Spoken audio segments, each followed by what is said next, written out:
Hello guys, welcome back to my channel TGPSC edge. So ఈరోజు వీడియోలో ఏంటంటే main topic, అసలు ఈ టాపిక్ గురించి ఎవరు డిస్కస్ చెయ్యరు, అసలు మాట్లాడరు. ఆ, ఏంటంటే యాస్పిరెంట్ స్ట్రగుల్స్ అన్నమాట.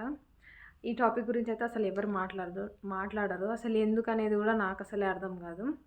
మెయిన్ రీజన్ నేను అనుకుంటుంది ఏంటంటే, జనరల్గా సక్సెస్ స్టోరీస్ అనేది మాట్లాడతారు. అంటే ఎవరికైతే జాబ్ వచ్చిందో వాళ్ళ గురించి అయితే మాట్లాడతారు. కాకపోతే వాళ్ళు ఎన్ని ఇయర్స్ స్ట్రగుల్ చేశారు అనేది దాని గురించి మాట్లాడారు అనమాట. ఇంకోటి ఏంటంటే, ఈ మధ్య నేను చూస్తున్నా ఆస్పిరెంట్స్ ఎవరైతే సక్సెస్ అయినారో వాళ్ళు అంటే 3 గవర్నమెంట్ జాబ్స్, 4 గవర్నమెంట్ జాబ్స్ కొట్టిన వాళ్ళు ఉంటారు. వాళ్ళది ఏంటంటే ఎలా కొట్టారు అనేది వాళ్ళ స్ట్రగుల్స్ వాళ్ళకు ఉంటాయి. అవన్నీ సక్సెస్ స్టోరీలో చెప్పరు కదా. సో ఎవరైతే ఆస్పిరెంట్స్ దగ్గర వరకు వచ్చి కొంచెంలో మిస్ అయిన వాళ్ళు ఉంటారు చూడండి, వాళ్ళ గురించి కొంచెం అంటే చెప్పలేమన్నమాట. ఏది జరుగుతుంది ఎగ్జామ్లో ఉండి రాసేటప్పుడు మనం కొంచెం ఫేవర్ అనేది జరగాలి. అంటే ఫేవర్ అంటే వాళ్ళ దగ్గర నుంచి కాదు, జనరల్గా మనకు లక్ అనేది ఉండాలి కొంచెం వరకు. నేను మొత్తం లక్ బేస్డ్ అని నేను చెప్పట్లేను, జస్ట్ ఒక 1 or 2% చాలు. 1 or 2% లక్ ఉన్నా కానీ వచ్చే ఛాన్సెస్ ఉంటాయి. అంటే దగ్గర వరకు వచ్చి జస్ట్లో మిస్ అయిపోతే నువ్వు ఎన్ని ఇయర్స్ కోల్పోతావు అనేది ఎవరికి ఇది అర్థం కాదనమాట. బయటికి వెళ్ళాలంటే భయం. ఎందుకు? ఏం చేస్తున్నావు అని అడుగుతున్నారు. గ్రాడ్యుయేషన్ అయ్యింది, ఏం చేస్తున్నావు? ఇంట్లో ఉండి ఏం చేస్తున్నావు? నేను ఎంతసేపు చదువుతున్నా, ఏం చదువుతున్నా, ఎంత నాలెడ్జ్ గెయిన్ చేసుకుంటున్నా, ఆ క్వశ్చన్ ఎవడు అడగరు అనమాట. ఏం చేస్తున్నావు ఇదే క్వశ్చన్ ఉంటుంది. నాకు తెలిసి అందరికీ ఇదే ప్రాబ్లము. గ్రాడ్యుయేషన్ అయిన ప్రతి ఒక్కరికి ఇదే ప్రాబ్లము. అర్థమైంది, నాకు కూడా తెలుసు. అండ్ మూవీస్ కూడా తీసినారు కదా దీని మీద, నెక్స్ట్ ఏంటి అని క్వశ్చన్ కామన్ అని చెప్పేసి. సో జనరల్గా జాబ్ చేయడం కానీ ఏదైనా చేస్తే ఏంటంటే డిఫరెన్స్ ఉంది. ప్రిపరేషన్కి జాబ్కి చాలా డిఫరెన్స్ ఉంది. ఎందుకంటే ఇప్పుడు మనం జాబ్ చేస్తున్నాం అనుకోండి, జాబ్లో మీకు ఎంఎన్సీ కంపెనీలో మీరు జాయిన్ అయినా కానీ మీకు వాళ్ళు ట్రైనింగ్ ఇస్తారు. ట్రైనింగ్ ఇచ్చి శాలరీ ఇచ్చి అంటే నేను వాళ్ళ నెగిటివ్ చేసి మాట్లాడట్లేను. శాలరీ ఇచ్చి మీరు నేర్చుకుంటున్నారు దాన్ని, ఓకే, అప్లై చేస్తున్నారు, నేర్చుకుంటున్నారు. సో దానికి మీకు వాడే ఒకవేళ ఎన్ని ఇయర్స్ వర్క్ చేసినా ఎక్స్పీరియన్స్ లెటర్ అనేది వస్తుంది. ఇక్కడ ఈ ప్రిపరేషన్లో అయితే అసలు అలా ఉండదు, ఏముండదు. అంటే ఒక వాల్యూ అనేది ఉండదు. అంటిల్ యూ సక్సీడ్ మనకు వాల్యూ అనేది ఉండదు. సక్సెస్ అయిన తర్వాత చాలామంది ఓకే పాజిటివ్గా తీసుకుంటారు, కానీ ఆ స్ట్రగుల్ ఫేజ్ అనేది అసలు ఎవరు గుర్తించారనమాట. ఏంటిది, ఎలా స్ట్రగుల్ అయినారు వీళ్ళు, ఒకవేళ అంత స్ట్రగుల్ అయినా కూడా లాస్ట్కి రాకపోతే వీడు ఏం చదవలే అనే ట్యాగ్ అనేది మనకు వస్తుంది.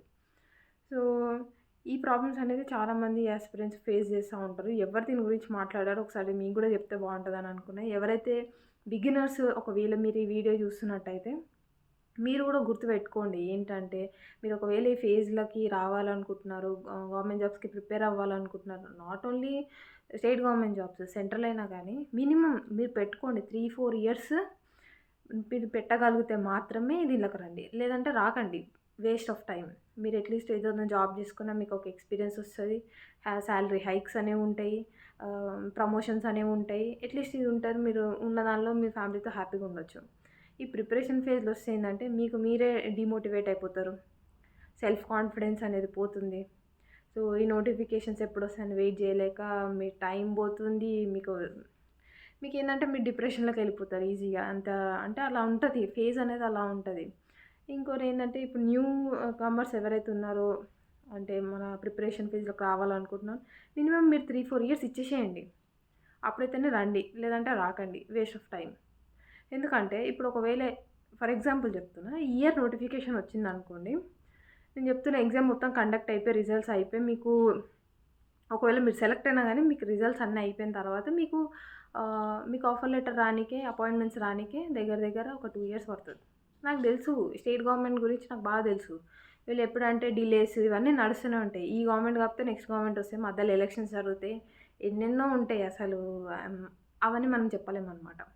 మనకు అసలు తెలియదు కూడా, అసలు ఎప్పుడు ఎవరు ఎట్లా మారుతారు అనేది తెలియదు. అసలు ఈ అపాయింట్మెంట్స్ ఇవ్వాలన్నా కానీ, లేదంటే నోటిఫికేషన్స్ వేయాలన్నా కానీ అసలు ఇదంతా ఎవరి చేతిలో ఉంటుందో కూడా నాకు అర్థం కాదు. గవర్నమెంట్ అంటారు కానీ మరి అసలు ఎవరు రెస్పాండ్ కాదు దీని గురించి. ఏమో యాస్పిరెంట్ స్ట్రగుల్స్ అంటారు. ఇది కొంతమంది వెయిటింగ్లు ఉంటారు, కొంతమంది ఏమో వేరే డిస్ట్రిక్ట్స్ నుంచి, దూరం డిస్ట్రిక్ట్స్ నుంచి వచ్చి సిటీలో వచ్చి చదువుకోవాలి అని కొంతమంది చదువుకుంటూ ఉంటారు.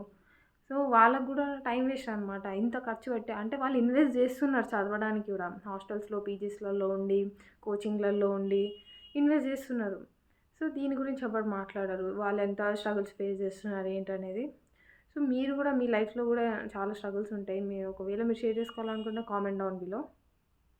ఇంకోటేందంటే ఈ ఫేజ్‌ల కొంత డీమోటివేట్ చేసే వాళ్ళు కూడా చాలామంది ఉంటారు. అంటే రాదేమో, నెక్స్ట్ రాదేమో అని.